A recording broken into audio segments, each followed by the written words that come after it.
మహిళలు ఇప్పటికే దివి నుంచి భువి వరకు అన్ని రంగాల్లో అభివృద్ధి చెందారని, ఇంకా అభివృద్ధి చెందాల్సిన అవసరం ఉందని, వారికి తమ అండదండలు ఎప్పుడూ ఉంటాయని శ్రీశైలం ఎమ్మెల్యే బుడ్డ రాజశేఖర్ రెడ్డి అన్నారు. నంద్యాల జిల్లా ఆత్మకూరు పట్టణంలోని తహసీల్దార్ కార్యాలయం ఆవరణలో ఏర్పాటు చేసిన అంతర్జాతీయ మహిళా దినోత్సవ కార్యక్రమానికి ఎమ్మెల్యే హాజరయ్యారు. ముందుగా జ్యోతి ప్రజ్వలన కార్యక్రమంలో మహిళా అధికారులు నాయకులతో కలిసి జ్యోతిని వెలిగించి మహిళా దినోత్సవ కార్యక్రమాన్ని ప్రారంభించారు. మహిళల దినోత్సవాన్ని పురస్కరించుకొని మహిళలు ఏర్పాటు చేసిన కేక్ కట్ చేసి వారితో పంచుకున్నారు. ఈ సందర్భంగా 5 మహిళామణులను సన్మానించి పారితోషికాన్ని అందించారు. దేశంలోనే మహిళలకు సమాన హక్కులు కల్పించిన ఘనత టీడీపీ వ్యవస్థాపకులు దివంగత ముఖ్యమంత్రి నందమూరి తారక రామారావుదేనని అన్నారు. ఇల్లు బాగుండాలన్నా, రాష్ట్రం, దేశం అభివృద్ధి చెందాలన్నా మహిళలదే కీలక పాత్ర అని అన్నారు. అనంతరం ఎమ్మెల్యే ప్రజా సమస్యల పరిష్కార వేదిక ద్వారా వివిధ రకాల లబ్ధిదారుల నుంచి వినతులను స్వీకరించారు. మన వంతు సాయంగా కొంత ఆర్థికంగా కూడా వాళ్ళకు సహకారం ఉండాలంటే మేము చేసే చిన్న సాయమే, కానీ ఒక ప్రోత్సాహంగా ఉండాలని ఈ సన్మాన కార్యక్రమంతో పాటు కొంత ఆర్థికంగా కూడా ఈరోజు సాయం జరుగుతూ ఉంది. ఒక్కొక్కరికి 10,000 రూపాయలు ఆర్థికంగా ఇలా సాయం చేస్తూ ఉన్నాం. ఈరోజు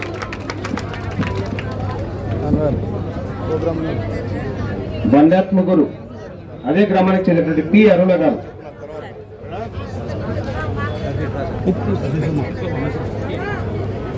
వందల వేల రూపాయలు ఇచ్చి కూడా పేపర్లకు వేసుకునేటువంటి ప్రస్తుత కాలంలో ఉన్న రాజకీయ నాయకులు దానికి విరుద్ధంగా లక్షల రూపాయల ఆర్థిక సహాయం ఎవరికి తెలియకుండా చేస్తూ కూడా మూడో కంటికి తెలియకుండా చేసేటువంటి కుటుంబం ఆ కుటుంబంలో జన్మించినటువంటి మన ప్రియతమ శాసనసభ్యులు బుడ్డ రాజశేఖర్ గారికి మరొకసారి శ్రీశైలం నియోజకవర్గ ప్రజల తరఫున ప్రత్యేక ధన్యవాదాలు తెలియజేసుకుంటూ, ఇంకో ఆమె కొట్టాల చెరువు గ్రామానికి చెందినటువంటి మేరిగా కృష్ణలక్ష్మి, ఈమె భర్త గారు 2 కాళ్ళు లేనటువంటి వికలాంగుడు. ఆయనను పోషించుకుంటూ ఆయనతో పాటుగా ఆటో నడుపుకుంటూ కుటుంబ మన ప్రియతమ శాసనసభ్యులు బుడ్డ రాజశేఖర్ గారి చేతుల మీదుగా ఇప్పుడు సన్మానం చేస్తున్నారు. ప్రమాదవశాత్తు 2 కాళ్ళు కోల్పోయినటువంటి భర్తలు ఆమె పోషించుకుంటూ ఈమెని ఆటో నడుపుకుంటూ కూరగాయల వ్యాపారం చేసుకుంటూ కుటుంబాన్ని పోషించుకుంటుంది. వీరికి మన ప్రియతమ శాసనసభ్యులు బుడ్డ రాజశేఖర్ గారు సన్మానం చేస్తున్నారు అంతర్జాతీయ మహిళా దినోత్సవం సందర్భంగా.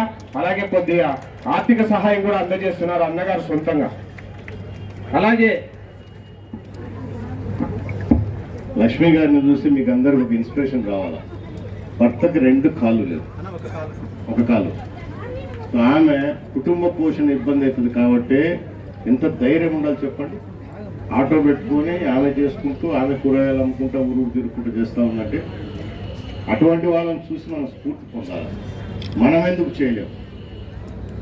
ప్రతిదీ ప్రభుత్వమే చేయాలి, ఎవరో వచ్చి సాయం చేయాలని కాకుండా మీరు కూడా చేసుకుంటా ఉంటే ప్రభుత్వం నుంచి కానీ మన తరపు నుంచి కానీ బ్రహ్మాండంగా సాయం జరుగుతుంది.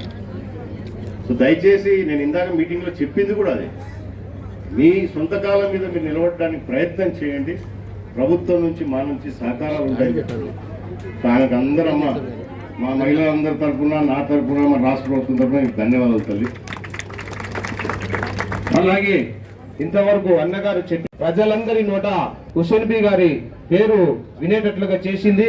ఆమె కష్టాన్ని గమనించి మన ప్రియతమ శాసనసభ్యులు బుడ్డ రాజశేఖర్ గారు ఇంతకు ముందు అంటే గత సంవత్సరం క్రితం నారా లోకేష్ బాబు గారు పాదయాత్ర చేస్తున్నప్పుడు అన్నగారు ఆ విషయాన్ని గమనించి మీ కోరిక ఏమని చెప్పి ఆమెను అడిగితే, ఆమె అన్న రాజన్న నేను ఉమ్రాకు పోవాలి అంటే మక్కా యాత్ర చేయాలని ఉందంటే అన్నగారు ఆ విషయాన్ని లోకేష్ బాబు గారి దగ్గరికి తీసుకుపోయి ఉమ్రా యాత్ర చేయించడం జరిగింది. ఈమె గారికి బుడ్డ రాజశేఖర్, మన ప్రియతమ శాసనసభ్యులు బుడ్డ రాజశేఖర్ గారు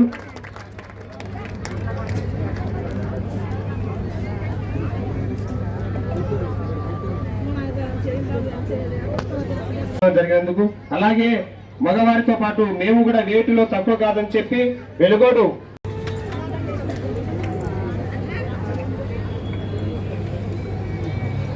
వివిధ రంగాల్లో పనిచేస్తున్న మహిళలను అంతర్జాతీయ మహిళా దినోత్సవం సందర్భంగా సన్మానించాలి అని చెప్పి తలంపుతో పాటు వారికి కొంత ఆర్థిక సహాయం చేసి స్వావలంబనగా నిలబడాలని చెప్పి అనుకున్నటువంటి మన ప్రియతమ శాసనసభ్యులు బుడ్డ రాజశేఖర్ గారికి మరొకసారి ధన్యవాదాలు. దయచేసి ఆఫీసర్లు తప్ప మిగతా వాళ్ళందరూ పక్కకు రావాలి. అవకాశం ఇవ్వండి, ఒక్కొక్కరు కూర్చోండి.